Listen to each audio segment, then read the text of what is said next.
Muito bem, nós estamos aqui em nosso canal Mensagens Diárias Edificantes, a palavra que edifica, e hoje nós vamos dar aqui continuidade à leitura do livro Mulher, Tu Estás Livre, Curando as Feridas do Passado, do Bispo T.D. Jakes. E eu peço para você já deixe seu like, se inscreva em nosso canal e compartilha com o máximo de pessoas que você puder, tá bom? Nós vamos aqui à continuação do capítulo 1, Doenças Espirituais. Não é surpreendente que as mesmas pessoas que ajudam inúmeras outras pessoas não conseguem muitas vezes endireitar a própria vida? Esse tipo de gente pode ser uma torre de fé e oração para os outros, mas é impotente quando se trata de suas próprias limitações. Os outros sempre contam com esse tipo de pessoa. Algumas vezes, consideramos os outros mais importantes que nós mesmos e tendemos a agir como mártires. É maravilhoso ser capaz de sacrificar a si mesmo, mas cuidado com o desprezo por si mesmo, se não usarmos parte do remédio que usamos nos outros para nos fortalecer, nossos pacientes serão curados, mas nós mesmos permaneceremos doentes. Não morrerei, mas viverei, e contarei as obras do Senhor, é o que diz o salmista no Salmo 118:17. Muitas coisas podem causar desapontamento e depressão. No caso dessa mulher, um espírito de enfermidade se apoderara de seu corpo.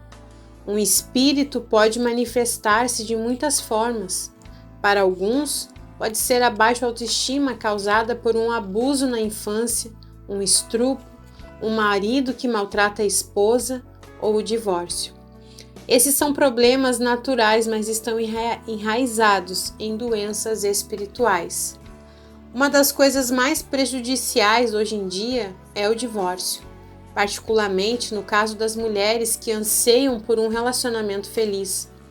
As meninas crescem cercadas de bonecas, vestindo-as e brincando de casinha. As moças deitam no sofá e leem romances, enquanto os meninos jogam bola e andam de bicicleta no parque. Sempre que uma mulher é educada para pensar que o sucesso equivale a romance, quando experimenta o trauma de um relacionamento desfeito, sofre um doloroso despertar. O divórcio não envolve apenas se separar, é quebrar algo que antes era um. Sempre que algo é quebrado, não se conserta facilmente, mas Jesus pode curar um coração partido. O Espírito do Senhor está sobre mim, pelo que me ungiu para evangelizar aos pobres, enviou-me para pregoar liberdade aos cativos, dar vista aos cegos e pôr em liberdade os oprimidos. Lucas 4:18. Aproximadamente 5 em cada 10 casamentos acabam em divórcio nos Estados Unidos. Os lares desfeitos deixam um rastro de sonhos, pessoas e crianças despedaçadas. Só o Mestre pode curar as vítimas desta época em que vivemos. Só Ele pode tratar os efeitos de longo prazo dessa tragédia. Um dos grandes bálsamos de cura usados pelo Espírito Santo é o perdão. Perdoar é quebrar o vínculo entre você e seu passado. Infelizmente, no entanto, muitas vezes a pessoa mais difícil de perdoar é a que vemos no espelho. Embora muitas pessoas se enfureçam em relação aos outros, elas secretamente culpam a si mesmas pelo relacionamento desfeito. Todavia, independente de quem elas culpam, não há cura na culpa. Quando você começa a perceber que seu passado não dita necessariamente seu futuro, pode por fim liberar a dor. É impossível inalar ar novo antes de expelir o velho. Oro para que você continue lendo e ouvindo este livro, e Deus dará a você a graça para liberar o que está retido, para que você possa receber o que Deus tem para você agora. Expire e depois inspire. Olha só, esses ensinamentos a gente falou aqui domingo, né? No nosso canal. Se você não assistiu a pregação Mulher, Tu Estás Livre, foi inspirada nas palavras deste livro. Continuando aqui. Talvez um dos mais sérios indícios contra a nossa civilização seja a nossa flagrante negligência com as crianças. O abuso infantil, não importa se físico, sexual ou emocional, é um problema terrível para uma mente inocente. É pavoroso pensar que crianças pequenas, as que sobrevivem ao perigo das ruas, das escolas públicas e da sociedade perversa em que vivemos, voltem para casa para ser abusadas no local que deveria ser um refúgio. Estatísticas recentes sugerem que 3 em cada 5 meninas nos Estados Unidos foram ou serão abusadas sexualmente. Se esse número assombroso representa os casos registrados, estremeço só em pensar quantos deles não são registrados e permanecem encobertos com o véu do sigilo. Se por acaso você for pastor, por favor, reconheça que esses números representam pessoas que participam do coral, de comissões e etc. Elas refletem uma boa parcela de nossa crescente necessidade congregacional. Embora esse livro foque em mulheres, muitos homens podem ter sido abusados na infância. E temo que Deus nos julgará por nossa negligência em nossas mensagens ministeriais e orações. Chego até mesmo a sugerir que nosso silêncio contribui para a vergonha e o segredo que Satanás faz recair sobre essas pessoas vitimadas. Portanto, sempre que penso nessas questões, lembro o que minha mãe costumava dizer quando eu voltava para casa com um arranhão ou corte por causa das brincadeiras no pátio da escola. Quando isso acontecia, minha mãe retirava o curativo, limpava a ferida e dizia: feridas encobertas não cicatrizam bem. E ela tinha razão. Feridas encobertas não cicatrizam bem. Talvez Jesus estivesse pensando nisso quando chamou a mulher enferma. É preciso muita coragem, até mesmo na igreja, para receber ministração em áreas sensíveis.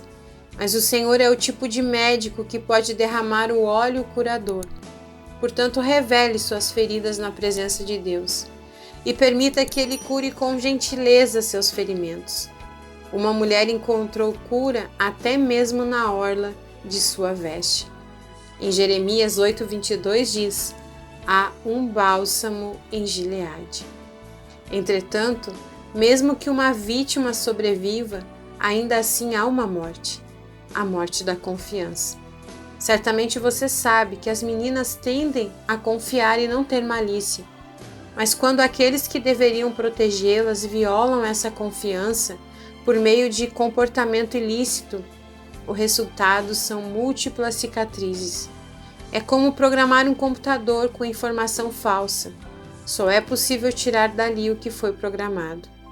Quando um homem diz a uma menina que seus atos pervertidos são normais, ela não tem motivos para acreditar que aquilo que está sendo dito não é verdade. A menina permite que ele acaricie e continue com suas ações inapropriadas. Em geral, o abusador é alguém muito próximo, que tem acesso à criança em momentos nos quais ela está vulnerável. No entanto, o medo também é um favor. Muitas crianças cedem com o gosto amargo do medo em sua boca. Acredito que o abusador poderia matá-las e certamente faria isso se elas revelassem o fato que acontece. E alguma dessas crianças, como as vítimas de estupro, sentem-se fisicamente incapazes de lutar contra o agressor. Que emoções esse tipo de conduta desencadeia na vida adulta? Fico feliz por você ter perguntado.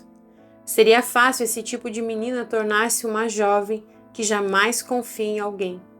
Talvez ela aprenda a lidar com a dor interior chamando a atenção de maneira ilícita. Os centros de reabilitação de drogas e as prisões estão cheios de adultos que foram abusados na infância e que precisam desesperadamente chamar a atenção. Nem toda criança abusada exibe comportamentos extremos. Muitas vezes o período de desvio comportamental se dissipa com o tempo. Ainda a criança abusada luta com a falta de valor próprio. Ela pondera: como posso ter algum valor se a única maneira de agradar meu pai era ter relações sexuais com ele? Esse tipo de infância pode afetar os relacionamentos posteriores.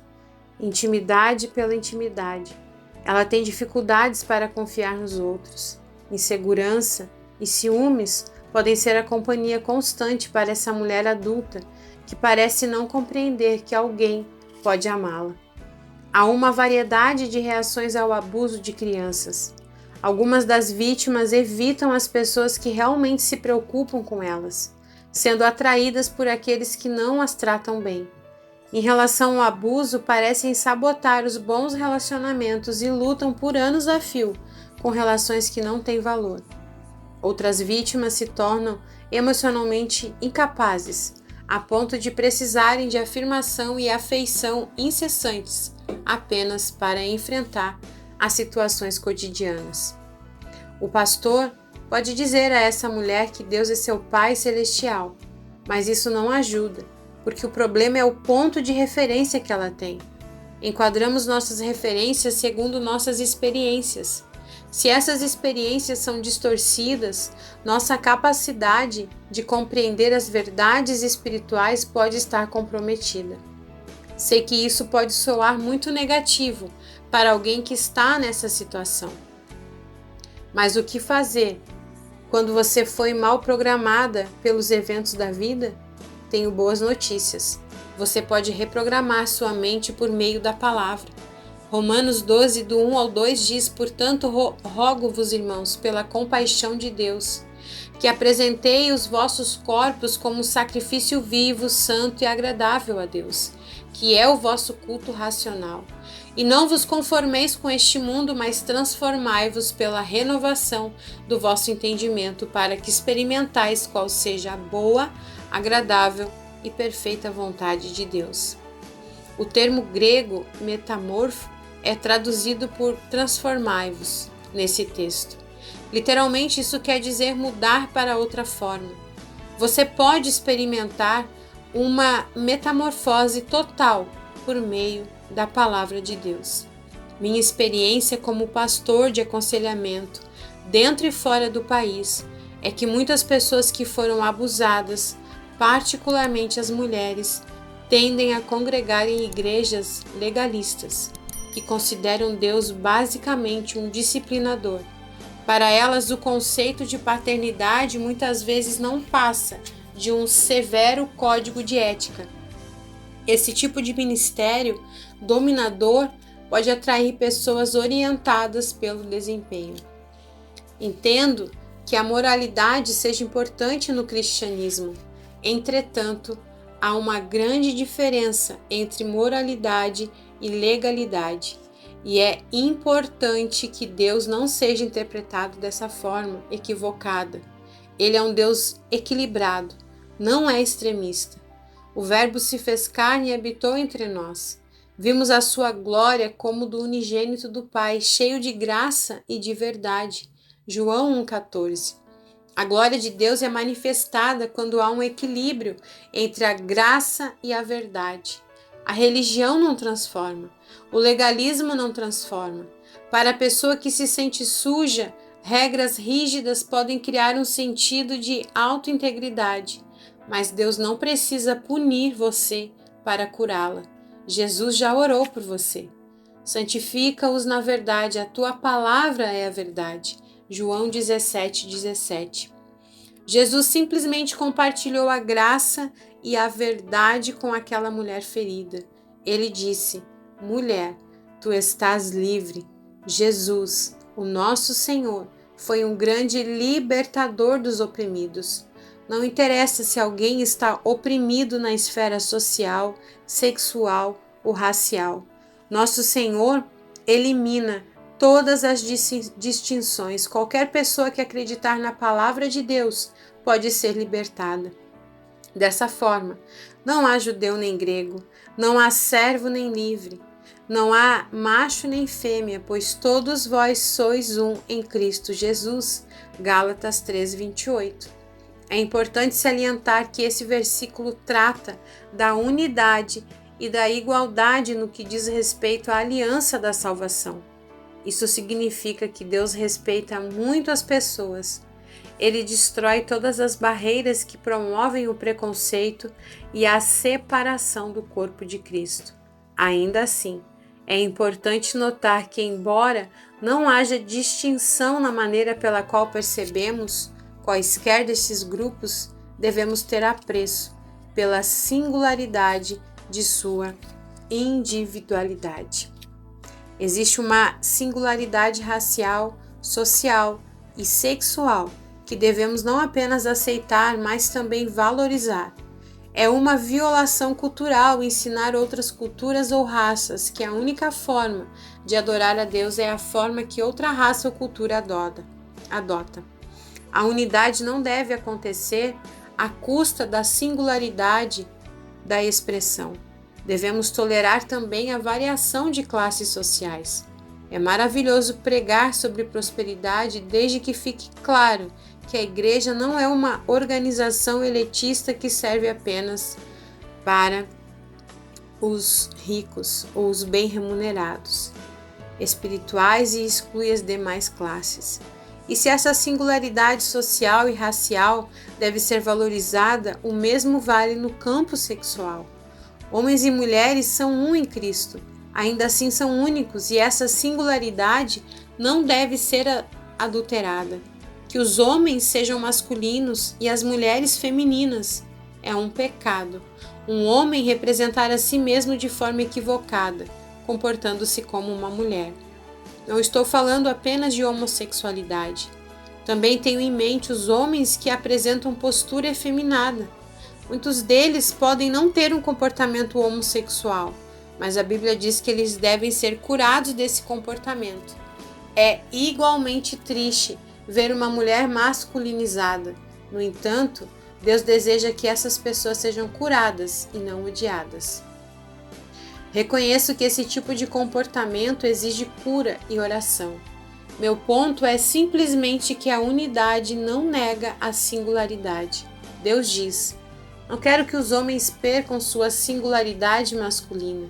Isso é verdade em relação à raça, à posição social e ao sexo. Deus pode apreciar nossas diferenças e ainda assim criar unidade. É como um maestro que pode orquestrar instrumentos extremamente diferentes para conduzir um som harmonioso e unificado. Juntos produzimos um som de harmonia que expressa o caráter multifacetado de Deus. Após estabelecer a singularidade da unidade, vejamos alguns aspectos da singularidade feminina. A mulher é, por natureza, receptora. Fisicamente, ela não foi planejada para ser a doadora. A realização sexual e emocional torna-se, de alguma forma, dependente da doação de seu parceiro masculino em relação aos relacionamentos íntimos. E segunda-feira eu volto aqui com a continuação do capítulo 1, onde ele vai falar sobre a certa vulnerabilidade que faz parte do fato de a mulher ser a receptora. E algo muito forte vai ser liberado aqui. Eu gostaria muito que você estivesse comigo segunda-feira às 21 horas, para que você entenda por que o diabo ele se levanta tanto contra você mulher que está nos assistindo. Que Deus abençoe você. Não se esqueça, meia-noite nós temos a oração da meia-noite, 6 horas da manhã o devocional e sábado à meia-noite o recado do coração de Deus. Se inscreva em nosso canal, deixe seu like e compartilha com o máximo de pessoas que você puder.